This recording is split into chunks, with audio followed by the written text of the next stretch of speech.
The Rebellers by Jane Roberts. A novel. Read by Martin John. Chapter 8. The wall remained immovable. Fitch looked up and down the hall. To the left the corridor stretched, empty and silent. Then, from the right, he heard footsteps and saw Sloat running quietly toward him. As soon as he came within range, Sloat whispered, "Don't ask any questions. I'll explain later." "You won't explain now? Where's Mandy? I heard his voice, and he was shouting my name. Where is he? What the devil is he doing here?" "Later," Sloat said desperately. "Listen, I feel responsible for him, and I want to know what's going on now. I'm sick of these damn tricks, and I'm sick of whatever game you're playing. If you expect me to trust you, then take me to Mandy." "If it wasn't for me, you wouldn't even know he was here in the first place," Sloat said irritably. "If you want to see him, then let me take you on a tour of this place as if nothing happened. I give you my word. Your friend is all right. He wasn't supposed to yell to begin with. Just call your name so you recognized his voice. He almost got all of us in trouble." Fitch looked intently into Sloat's face. "I'll play along for a while, but don't stretch it out too far." They went down the corridor. In a slightly louder than normal voice, Sloat said, "Our facilities aren't as extensive as we'd like, of course, but you'll see the whole setup for yourself." Then suddenly he whispered, "Mics every 50 feet or so along the wall. Discovered it by accident." Then in a normal voice he continued, "Now brace yourself for a surprise." They turned into a narrow passageway off the main hall. Sloat opened a door. The room into which they walked was flooded with lights, and Fitch stepped back astounded. Chemical gardens reached as far as he could see. Plastic domes rose dully, transparent, equipped with lights that shone down on all sorts of living plants. "Yeasts and molds are in another division," Sloat said. "Actually, these rooms are kept in darkness a good deal of the time, though. Darkness is actually more important than light. The phlorogen, a hormone, makes plants grow, and it won't develop in the leaves if there's too much light." Despite himself, Fitch was intrigued. He felt as if he was in another world. "What on earth are those things?" he said. Sloat grinned. "Carrots and potatoes. Anti-steroids prevent their flowering, increasing the edible portions. And those over there are cauliflower and artichoke. In their case, we use steroid sprays to increase the edible parts and increase the flowering." In a low voice, Fitch said, "All right, I've played along. Now where's Mandy?" I'm glad you asked, Sloat said loudly. This whole thing is a natural gorge. It stretches for 15 miles. Luckily, old bomb shelters connect with it. I can make you take me to him, Finch said. As soon as I can, I'll get you there, Sloat whispered. 10 minutes at the most, he went on lecturing. This gorge used to be filled with water centuries ago. We think that there was a natural waterfall at the mouth, but the water must have been dammed up or used long before we came on the scene. There's a small lake, though, at the far end. We siphon water off from underneath. A few underground springs run through the rocks, or I don't know what we'd do. Impatience was driving Fitch crazy. He didn't know if he trusted Sloat or not, but Sloat seemed to be his only lead to Mandy. At the same time, he knew that what Sloat was telling him could be important. Some day he might wish that he'd listened more closely. So he tried to concentrate on the information despite his concern for Mandy. You have no idea how important diet is, Sloat said. Thinking itself is a process that depends upon the burning of sugar. The B vitamins are essential to the combustion of carbohydrates in the body. Inositol, glutamic acid, vitamin E, niacin. Without these essentials, you'd get personality degradation. It's impossible for the central nervous system to operate without certain specific chemicals. Fitch started to interrupt, but then the enormous significance of Sloat's words sank in. You mean that dietary deficiencies are partially to blame for the people's low mentality and erratic behavior? That seems sort of far-fetched. Far-fetched or not, that's what I mean. Our scientists are certain that the body begins to deteriorate as soon as it's deprived of nutrients. Mental confusion follows with astonishing rapidity. Persecution feelings are next. Fears are exaggerated. Nervousness and insomnia develop.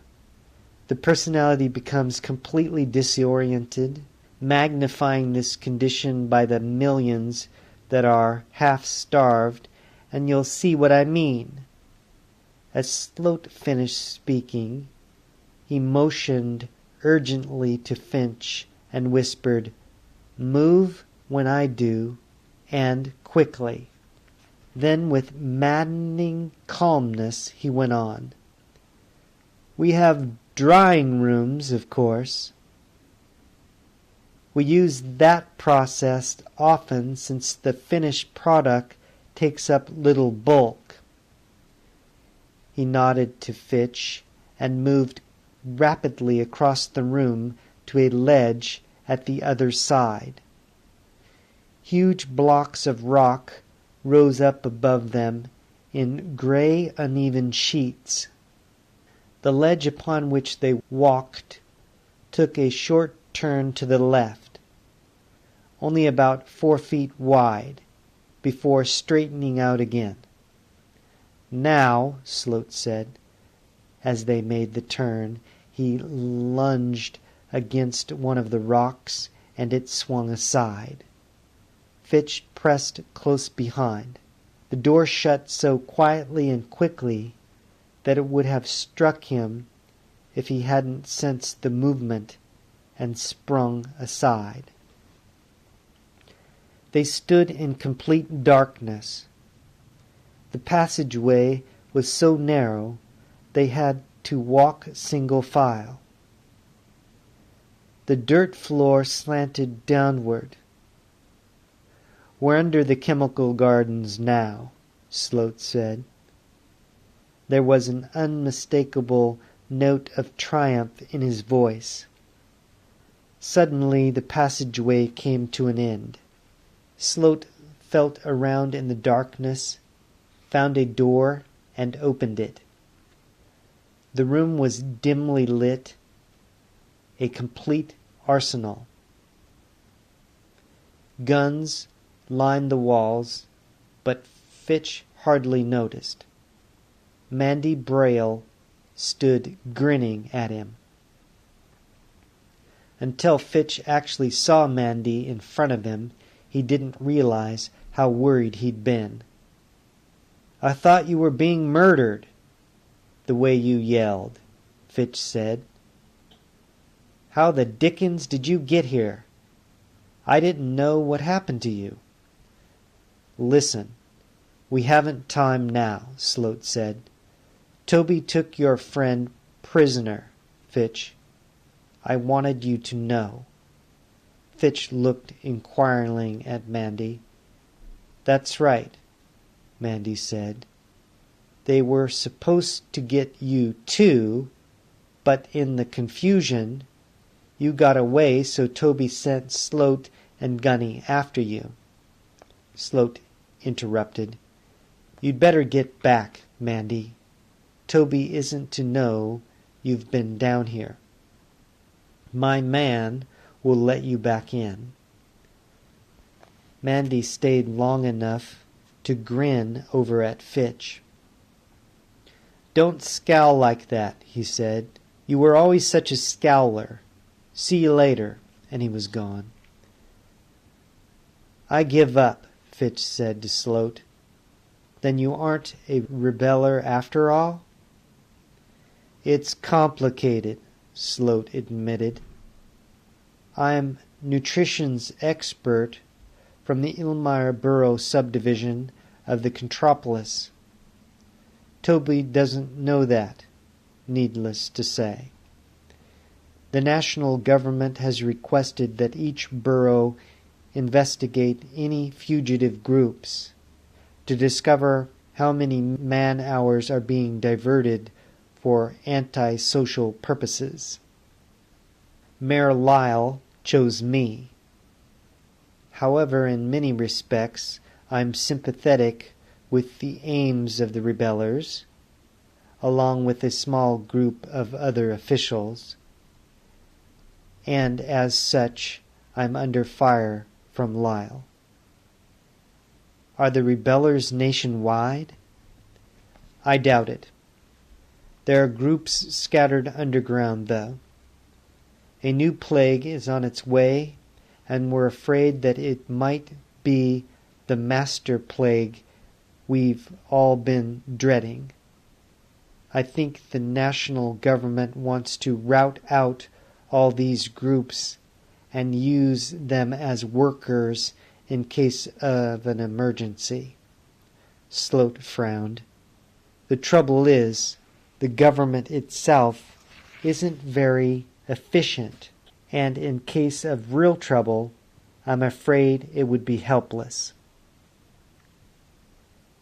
"And did you send me a message warning me not to sleep in my bed last night?" "No. This indoctrination idea is new. Toby only told me about it today, so I couldn't have warned you if I wanted to." Fitch started to laugh. "No wonder you did such a good job showing me the chemical gardens.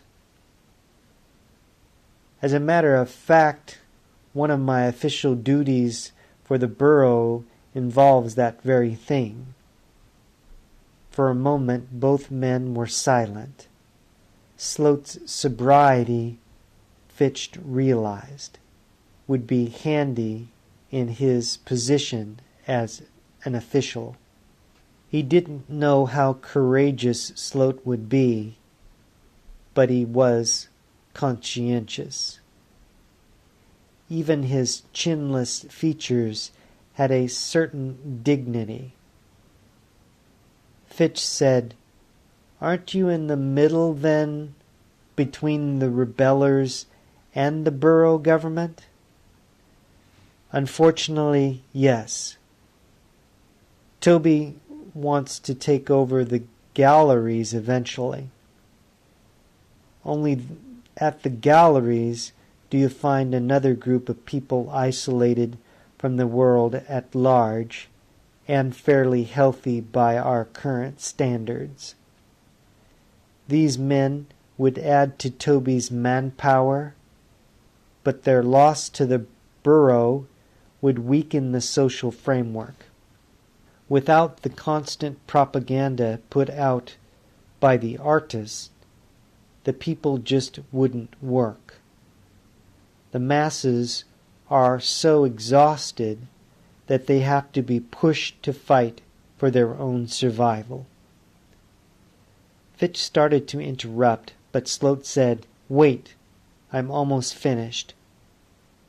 You see Toby's figures that with the artist added to his own forces, he'd really have a solid core from which to rebuild the energies of the race." "Well, then where's your point of disagreement with him?" Fitch said. "That's more or less what you told me in the chemical gardens." "Method," Sloat said. "I believe that you have to go slowly and work from the inside out. That is, use the government framework that we already have." He broke off. Sounds rose from the passageway outside.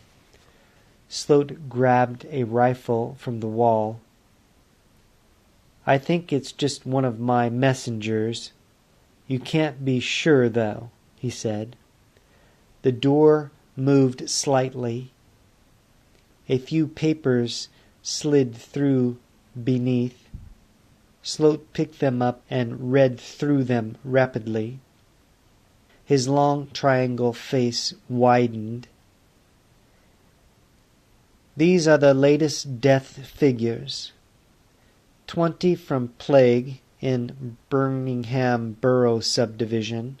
That may not sound like much to you, but I don't like it a bit. That damned plague has a way of jumping all over the place, and in the Birmingham Borough is just too damn close."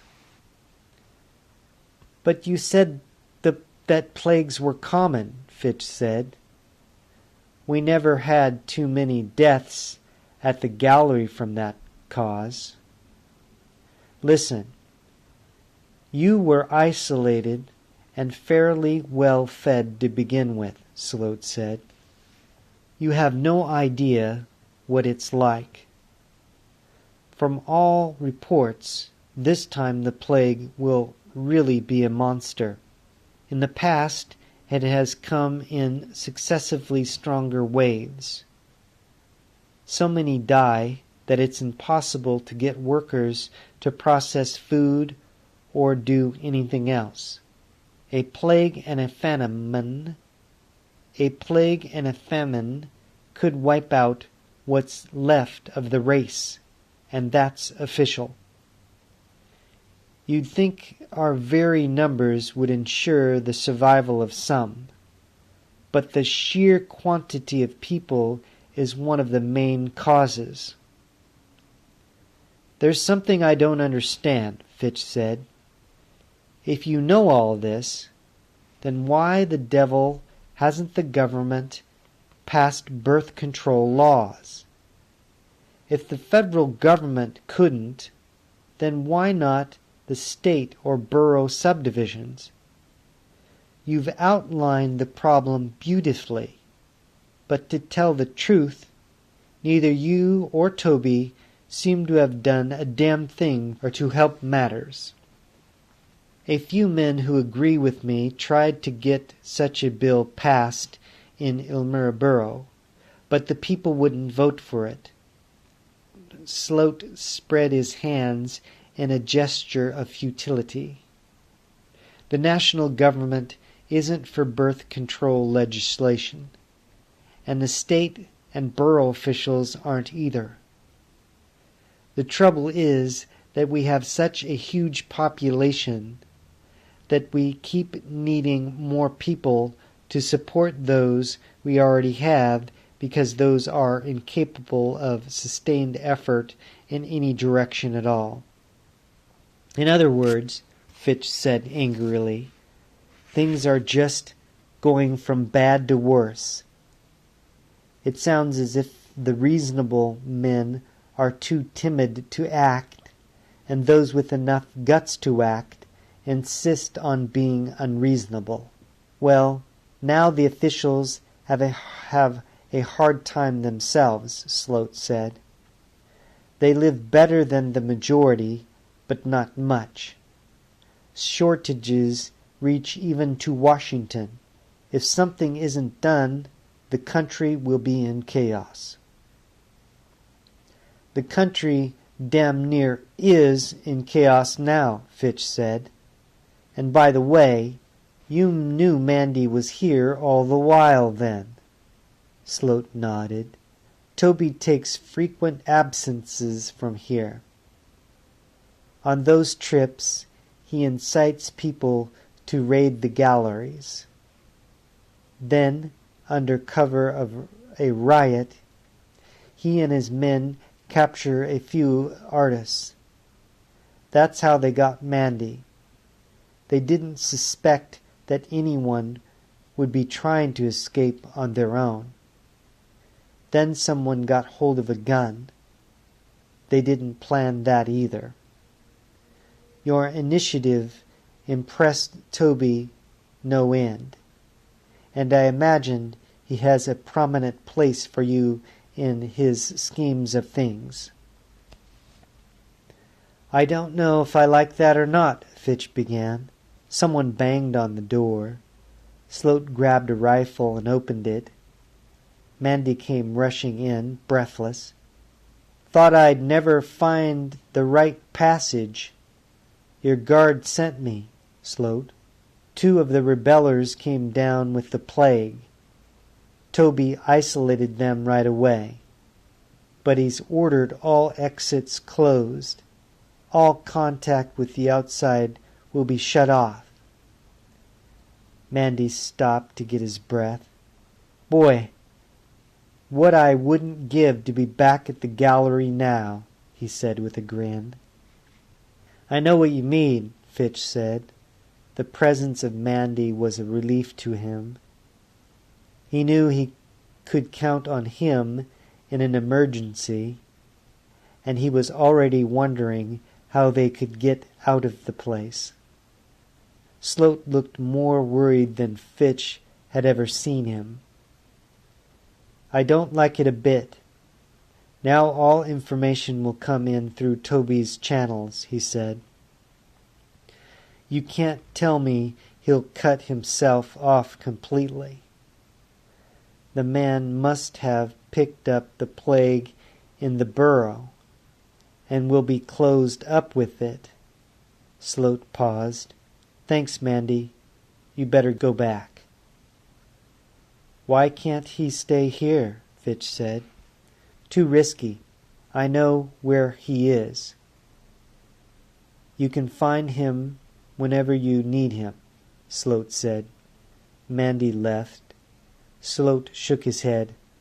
I'm worried about tonight's meeting now, too.